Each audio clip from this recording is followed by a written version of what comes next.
OK សួស្តីអ្នកគ្នាស្វាគមន៍មកកាន់វីដេអូថ្មីដែលថ្ងៃនេះគឺខ្ញុំចង់មកនិយាយតាក់ទងទៅនឹង advertising tab ដែលយើងបានសន្យាគ្នាអញ្ចឹង advertising tab ឥឡូវហ្នឹងគឺយើង available ចំនួន6ដែលមាន shout out ad មាន story driven ad មាន integrate banner integrate video UGC និង review ad អញ្ចឹងដើម្បីស្វែងរកអាហ្នឹងគឺបងប្អូនដូចតដែរអញ្ចឹងបើសិនជា account យើងជា influencer គឺយើងគ្រាន់ចុចសញ្ញាបូកឬក៏ជាការបង្កើត gig មកគឺយើងអាចមកឃើញអាហ្នឹងហើយអញ្ចឹងយើងទៅដំបូងគេ shout out ad ហ្នឹងជាអីគេអញ្ចឹងបើសិនជាបងប្អូនអត់ដឹងនៅពេលដែលបងប្អូនចូលមកហ្នឹងបងប្អូនគ្រាន់តែចុចហាក់ tick វាទៅគឺបងប្អូននឹងយល់ថា shout out ad ហ្នឹងគឺរបៀបម៉េចហើយនេះវាជាគោលការណ៍ overall ហ្មងដែលខាង creator គឺគាត់ព្យាយាម provide អាហ្នឹងឲ្យទៅកាន់ client ឬក៏ brand ដែល sponsor មកគាត់យើងត្រូវយល់ដែរថាផលិតផលគាត់គឺជាអីនៅពេលដែលគាត់ orders វាយើងអញ្ចឹងតាមរយៈការ shout out ad ហ្នឹងគឺយើងណែនាំផលិតផលហ្នឹងឬក៏សេវារបស់គាត់នៅក្នុងវីដេអូរបស់យើងនៅពេលដែលយើងធ្វើ content ណាមួយយើង add shout out ហ្នឹងចូលវាអាចឲ្យអ្នកមើលនៅក្នុងវីដេអូយើងគឺស្គាល់ brand របស់គាត់ការនិយាយទូទៅបើសិនជាយើងដឹងគឺវាខ្ទង់5-10 second ទៅ30 second ឬក៏វិនាទីនោះហើយនៅពេលដែលគាត់ order service ហ្នឹងយើងគួរណាសុំ script ពីគាត់មកតាក់ទង shout out ad ដែលគាត់ចង់បានបែបម៉េចបើសិនជាគាត់មាន script ផ្ទាល់ខ្លួនគាត់ផ្ញើមកអាហ្នឹងយើងគ្រាន់និយាយតាមហើយ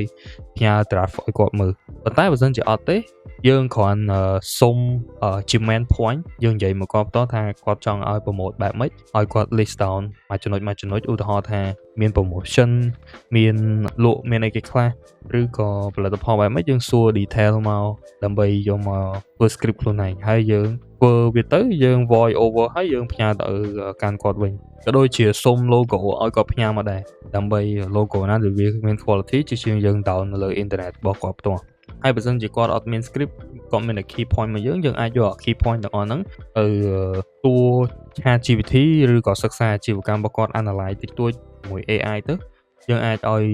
ពួក ChatGPT ពួក Gemini អីគឺវា generate script ឲ្យយើងបានក្នុង15ទៅ30 second ហ្នឹងគឺវាស្រួលទេហើយយើងអាច shout out ឲ្យគាត់នៅក្បាលវីដេអូឬក៏នៅកន្ទុយវីដេអូអាហ្នឹងស៊ីសងលើយើងខ្លួនឯងហើយនឹង brand គាត់ចង់បានអញ្ចឹងshout out ad គឺមានប៉ុណ្ណឹងហើយជាទូទៅយើងគួរណាតែទុកវីដេអូ ad របស់គាត់បានន័យថានៅពេលដែលយើង public ហើយយើងមិនមែនទៅកាត់ edit clip ដូចនៅក្នុង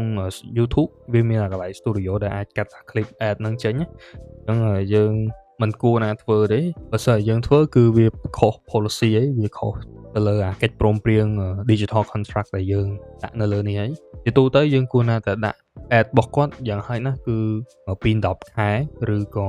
កន្លះឆ្នាំមួយឆ្នាំអីឡើងនៅក្នុង channel របស់យើងទៅហើយដូចយើងធ្វើឲ្យគាត់ឲ្យកប់ចោលនៅលើ content របស់យើងមិនអាចទៅ public ហើយនៅពេលដែលយើងបានលុយយើងទៅ delete ទេអាហ្នឹងវាខុស digital contract របស់យើងហើយអញ្ចឹងអាហ្នឹងប្រភេទ shout out ad ទី2គឺ story driven គឺជាប្រភេទ ad ដែល content creator គឺគាត់និពន្ធសាច់រឿងណាមួយឲ្យមានភាពតាក់ទាញហើយបញ្ចូល brand product ឬក៏ service របស់ខាង brand របស់ client ឬក៏ខាង SME ហ្នឹងនៅក្នុងសាច់រឿងហ្នឹងឲ្យវាសមហើយធម្មជាតិកុំឲ្យអ្នកមើលគឺគាត់ដឹងថាហ្នឹងវាជាអបថាយយកហ្មងឬក៏យើងព្យាយាមធ្វើម៉េចដើម្បីឲ្យវាជាវីដេអូមួយដែលវាមាន engagement ធម្មតាសេវានេះជាទូទៅគឺ content creator គាត់ត្រូវទទួលខុសត្រូវទៅលើការទៅសេ script មកហ្មងហើយការសម្ដែងឬក៏ការផលិតវីដេអូផ្សេងគឺថាធ្វើលើយើងទាំងអស់ខាង brand ជាទូទៅគាត់អាចគ្រាន់ provide service និង product ណាដែលវាគំរូហើយកំណត់គោលការណ៍មកកាន់យើងឬក៏យើងហៅជា objective ឬក៏ key point ដើម្បីឲ្យយើងធ្វើកុំឲ្យវាបែកឆ្ងាយពីផលិតផលគាត់មានរួចនៅពេលដែលយើងធ្វើ content ទាំងអស់ហ្នឹងហើយយើងផ្ញើឲ្យគាត់ពិនិត្យមើលសិនអាចយើង upload ជា YouTube ហើយយើងដាក់ជា analyst ហើយរួចយើងផ្ញើlink analyst ហ្នឹងមកកាន់គាត់មកវាមានវិធីផ្សេងទៀតដែលយើងអាច upload ចូល Drive អាហ្នឹងទីសងលើវិធីដែល content creator ម្នាក់ធ្វើតែបើសិនជាយើង upload លើ YouTube វាអាច testing ទៅលើcontent យើងដែរថាវាមានកន្លែងណាដែលយើងភ្លេចវាប៉ះពាល់ policy ឬក៏វាកប់ copyright វាអីចឹងទៅអញ្ចឹងយើងអាច solve problem ហ្នឹងដែរដើម្បីយើងផ្ញើទៅកាន់ខាង brand គាត់មើលនៅក្នុងanalyst ហ្នឹងក៏វាស្រួលដែរបើសិនជាត្រូវរើអស់យើងអាច public ជូនគាត់ឬក៏យើងដាក់ video ដើម្បី public content ហ្នឹងអញ្ចឹងទី3គឺ integrate banner ជ ជាទូទៅខ្ញុំគិតថាបងប្អូនប្រកាសជាធ្លាប់ឃើញអាប្រភេទ banner ad ទាំងអស់ហ្នឹងឯងដែលម្ចាស់អាជីវកម្មគឺគាត់ឲ្យ content creator ឬក៏កន្លែងណាក៏ដោយឲ្យតែប្រភេទ content គឺគាត់ដាក់ banner លើហ្នឹងជាទូទៅអាប្រភេទ banner ទាំងអស់ហ្នឹងម្ចាស់អាជីវកម្មនៅពេលដែលគាត់ផ្ញើមកទំហំរបស់វាគឺខ្ទង់480គុណនឹង70 pixel ដាក់នៅខាងក្រោមវីដេអូយើងហើយវាអាច load ពីចន្លោះបើសិនជាយើងធ្វើ content long form banner របស់គាត់នឹង load 2 ម្ដងនៅក្នុងវីដេអូយើងឬក៏3ដងតាមគាត់ស្នើសុំឬក៏ offer ផ្សេងអាហ្នឹងជាក់ស្ដែងបើសិនជាយើងក្នុងនាមជា brand ផ្ទាល់គឺកាតព្វកិច្ចរបស់យើងគឺយើងផ្ញើ banner របស់យើងទៅអាទំហំប៉ុន្មានដែលយើងមានរៀបចំជា file រួចហើយផ្ញើមកកាន់ខាង creator ដើម្បីគាត់យកវាទៅដាក់នៅលើវីដេអូរបស់គាត់ខ្ញុំគិតថាអា service integrate banner នេះគឺវាស្រួលជាងគេសម្រាប់ SME អីគឺគាត់ងាយស្រួលនៅក្នុងការផលិតវាផ្ទាល់ខ្លួនដូចគាត់ប្រើ Canva ដើម្បីធ្វើ banner ខ្លួនឯងហើយអាចយកបង្កើត account brand មួយដើម្បីធ្វើ promotion នៅលើអា influencer យើងដោយឲ្យ content creator ទូចៗគឺគាត់ផ្សព្វផ្សាយយ៉ាងងាយស្រួលហើយខាង content creator ហ្នឹងការបញ្ចូល banner គឺវាអត់មានការកែតម្រង់អីញ៉ៃទេcòn brand ផ្ញើមកមិនគឺយើងដាក់តាមហ្នឹងទៅគ្រាន់ថាយើងអាចដាក់វាលេចចេញពីម្ដងនៅក្នុងវីដេអូហើយតាមរយៈពេលនៃ content ដែលយើងផលិតបើសិនជា long form យើងដូចយើងនិយាយមិនអញ្ចឹងគឺមាន3ដងអីទៅបើសិនជា short form អាហ្នឹងទៅមិនវាខ្លីយើងអាចដាក់វាជាប់នៅហ្នឹងឬក៏យើងគិតមិនអាហ្នឹងយើងក្នុងនាមជា content creator យើងគួរ research ពីវាហើយដោយសារតែការបញ្ចូលត្រឹមតែ banner គឺខាង brand គាត់អត់មានសិទ្ធនៅក្នុងការកែសាច់រឿងឬក៏កែ script វីដេអូអីទេគាត់គ្រាន់តែ place banner គាត់គឺនៅលើ content ហ្នឹងតែប៉ុណ្ណឹងអញ្ចឹងវាជា option មួយដែលខ្ញុំគិតថាអ្នកអត់ដែលធ្វើ advertise ឬក៏ធ្វើ promote អាជីវកម្មខ្លួនឯងយើងគួរណាស់តេស្តធ្វើ banner ហ្នឹងដោយសារវាស្រួលយើងគ្រាន់តែមាន banner ទៅហើយយើង booking order ហើយផ្ញើ banner ទៅចូល chat របស់ខាង content creator គឺរួចរាល់ហើយអញ្ចឹងយើងគ្រាន់តែយើងដឹងទំហំហើយផ្ញើឲ្យវាស្តង់ដារយើងអាចជួល service ណាមួយដើម្បីបង្កើត banner ហ្នឹងឬក៏យើងធ្វើវាខ្លួនឯងនៅលើ Canva ឬក៏ឲ្យពពួក AI វាជួយ design ឲ្យក៏បានដែរបើយើង prompt វាឲ្យស្អាត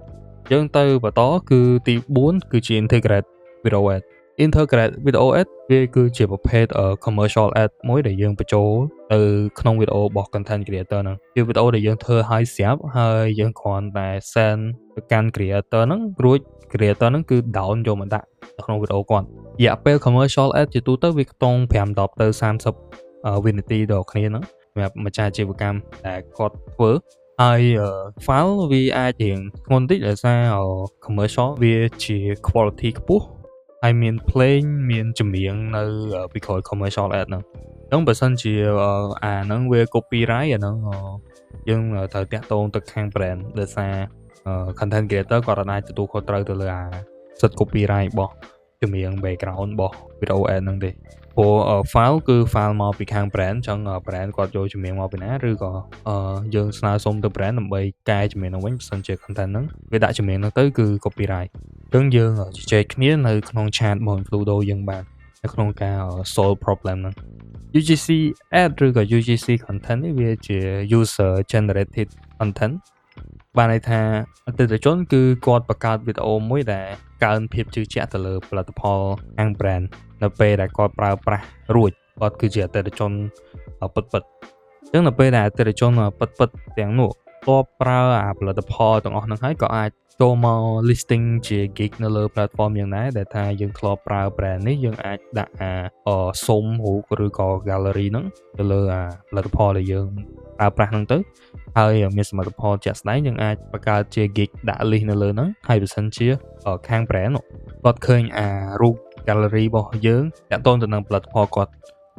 គឺអាចនឹងចុចមើលហើយ